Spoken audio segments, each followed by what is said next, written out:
Hey, what's up everybody, and welcome back to News Dose. And if that Xbox showcase wasn't already enough as is, well, they weren't quite finished yet because they also aired their extended showcase today where they talked to various developers about their games and what they previously announced. But one thing was very clear by the end. You Xbox Game Pass subscribers, you all just won again. I mean, you all just have to be loving life, as there's just always something to look forward to, especially after today. They just revealed 10 more Day 1 Xbox Game Pass games and also 2 expansions. So we will get into all that, fun times ahead, and then also the Capcom showcase. We will go over some of the highlights that they announced there as well. As always, though, we do have a lot to get into, so I mean, let's just go ahead and jump right into it, starting off with the much-anticipated Final Fantasy 16. This is a game that I'm very much excited about, as I do adore the Final Fantasy franchise, and I personally think that 16 looks great. So I'm ready to get my hands on the full release whenever it comes out on June 22nd. However, they just dropped a pretty sizable demo. We talked about this the other day, though I've not personally played it myself, as I've been sold on this game for some time. I rarely play demos unless I'm on the fence.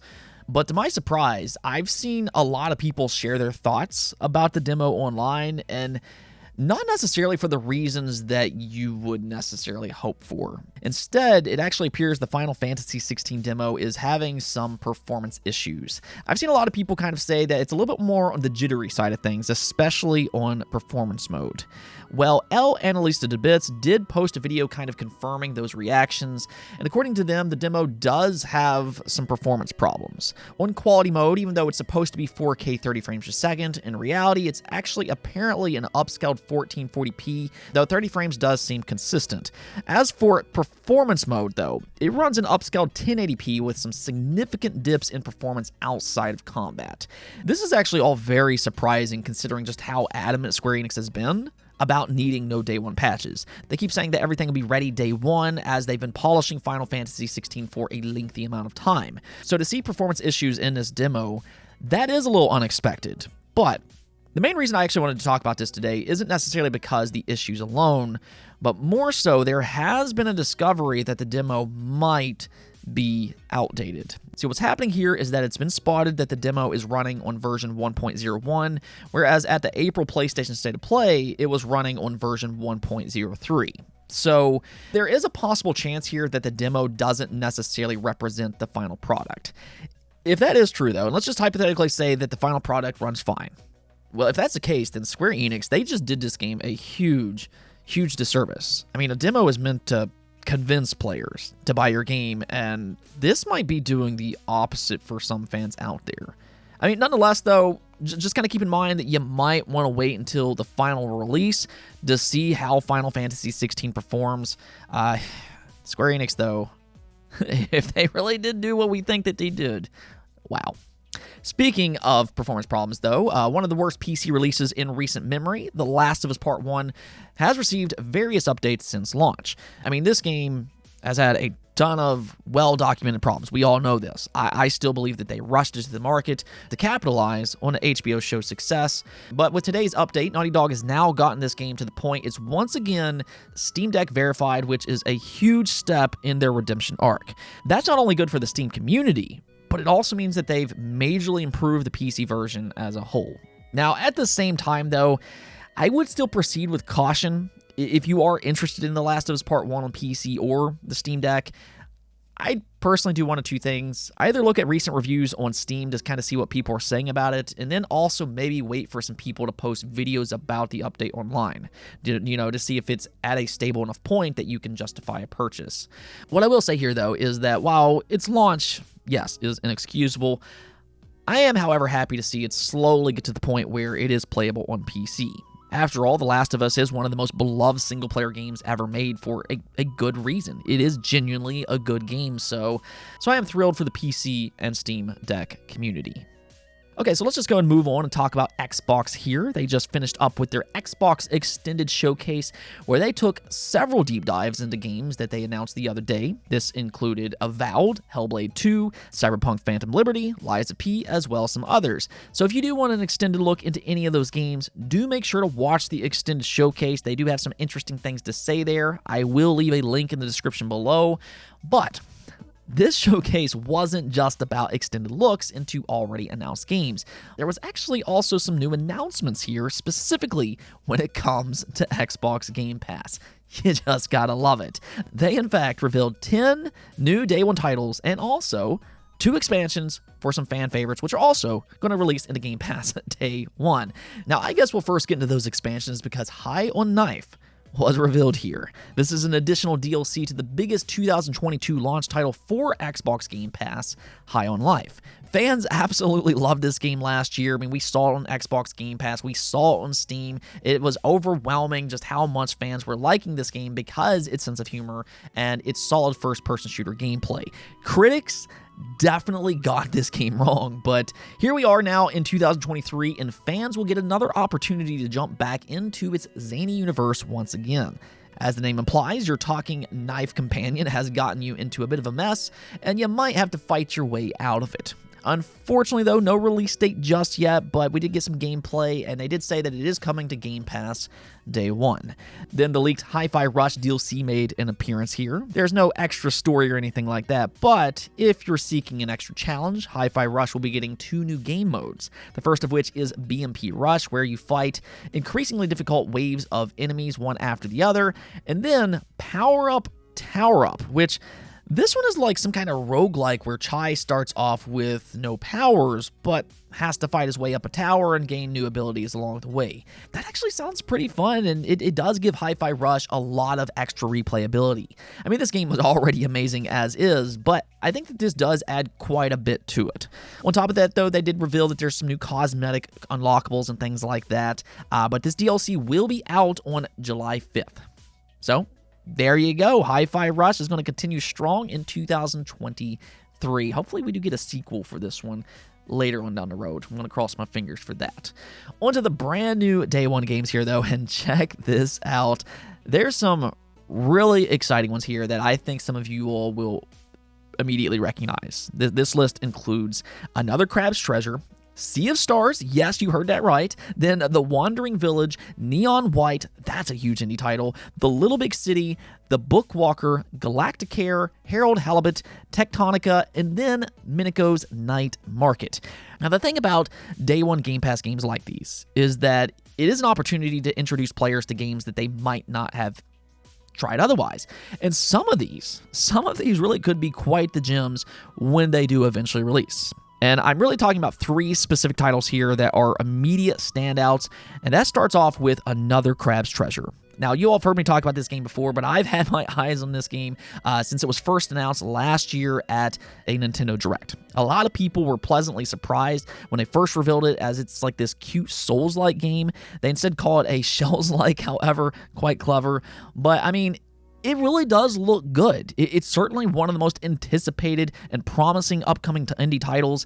And all in all, I mean, I could see this being one of the better upcoming independent titles. So the fact that it's coming over to Game Pass Day 1, yeah, that's a win for subscribers. Another really anticipated independent title here, though, is, of course, Sea of Stars. This game has grabbed a ton of attention since day 1 of its announcement. See, it's a Chrono Trigger-inspired retro RPG developed by the same studio that brought us none other than The Messenger, which that game also was absolutely fantastic. If you haven't played that game, definitely go to do so. It's like this action platformer with some Metroidvania aspects to it. It plays great, and it's also got a good sense of humor. So there's this hope that Sea of Stars can kind of live up to the quality to their previous title, and for that matter, I mean, also scratch that itch for a Chrono Trigger-like game, one of the most beloved games to ever exist. I mean, if anything else, you can see the art here. Sea of Stars is gorgeous in motion. Now we're just kind of hoping that it'll play as good as it looks when it releases on August 29th, which apparently now includes a Day 1 Xbox Game Pass release.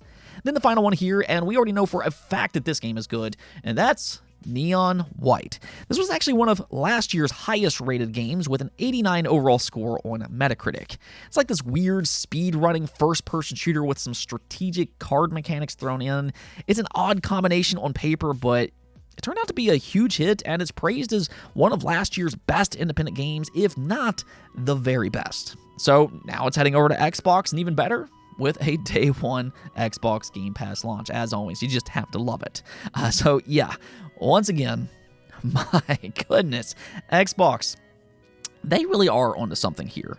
I mean, I think that they had a good showcase the other day with all their big first-party announcements. Starfield obviously looked amazing. So they do have a lot of AAA games incoming.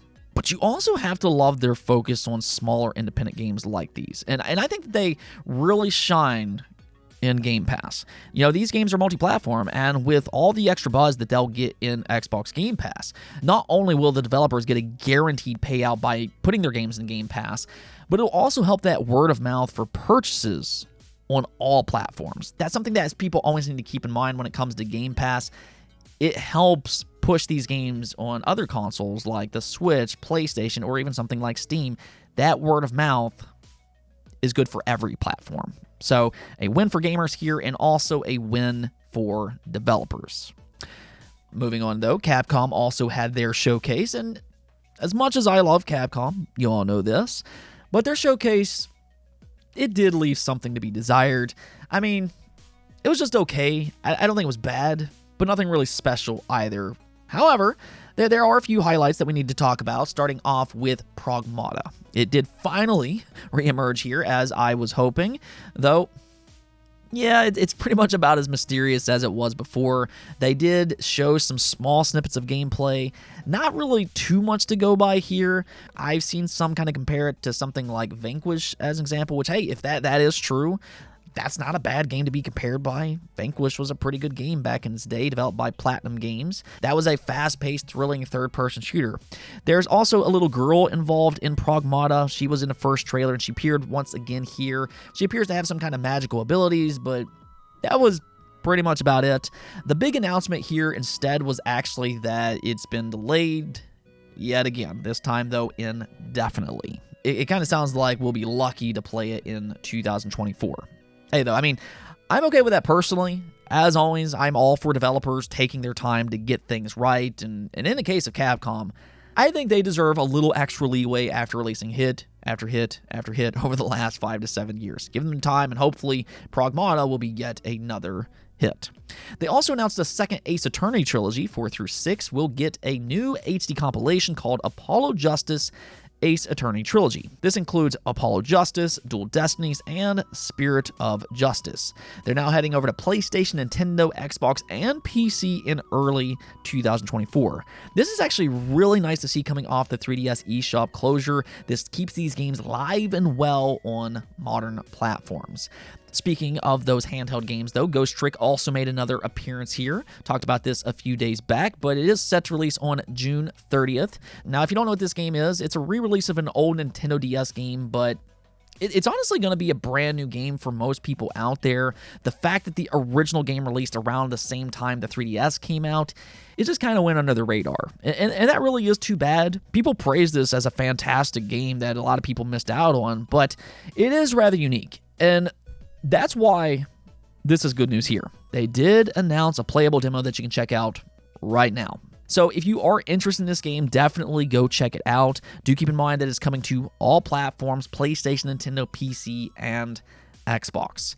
They also revealed a little bit more on Path of Goddess, yet another Day 1 Xbox Game Pass title. There was some excitement for this announcement at the Xbox showcase, but at the time, we didn't completely know what this game was. It appears to be some type of action game, but here they did reveal that it's also a strategy game. More or less, it's an action strategy game, which they say will be the heart of its gameplay loop. If anything, I'd say that it continues to sound unique and interesting. I'm definitely going to keep this one on my watch list, especially with it coming over to Xbox Game Pass. Then lastly here, Dragon's Dogma 2. This is the one that I was most hoping to see, and they did in fact talk a little bit about it here. I will say though, I was hoping to see a little bit more new gameplay, but at the very least they did discuss how its pawn system works. More or less, it's a single player game, but you can bring AI companions to fight alongside you, making it, as they explain, almost feel like a cooperative style game. Dragon's Dogma 2 is also running on the RE engine, kind of explaining why it looks so good. I mean, honestly, people don't really talk about this much, but their RE engine has quickly become one of the more impressive engines in the entire industry with all it's capable of. I mean, even Path of Goddess, which we talked about previously, that's also running on the RE engine. Monster Hunter, RE engine. Resident Evil, of course, RE engine. It's a great engine. But then they also talked about giving players more creative freedom in gameplay and how they approach its combat. In one segment, they showed a bridge collapsing, so you do have to be aware of the environment around you, and then also how you can pull a monster down by pulling their leg out from beneath them. So while not necessarily much new gameplay was shown here, what they did talk about I thought was quite impressive. This game continues to look good, and I mean, I continue to believe that as long as they can kind of fix some of the issues that the first game had, this really could be their next big IP that they could grow going forward. Now, speaking of all these different showcases, though, let's just go and take a look at the poll of the day here, where I asked you all, how are you feeling about this year's Gamers Holiday as a whole? And, well, a good portion of you were satisfied, with 32% of you saying that it was great, then 56%, being the majority, said that it was just okay, and then 8% said not that good.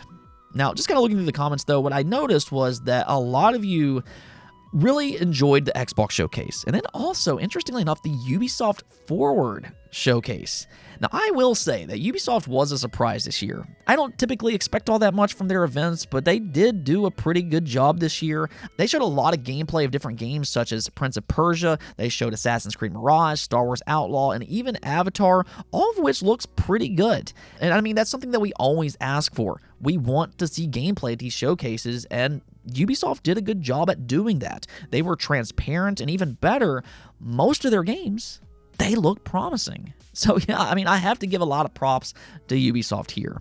Now, as for the Summer Game Fest, as I said before, I thought it was solid as well. I'm not going to sit there and say it was the best event in the world, but I thought it was one of Jeff Keighley's better events to date. And even the Capcom showcase, it was okay.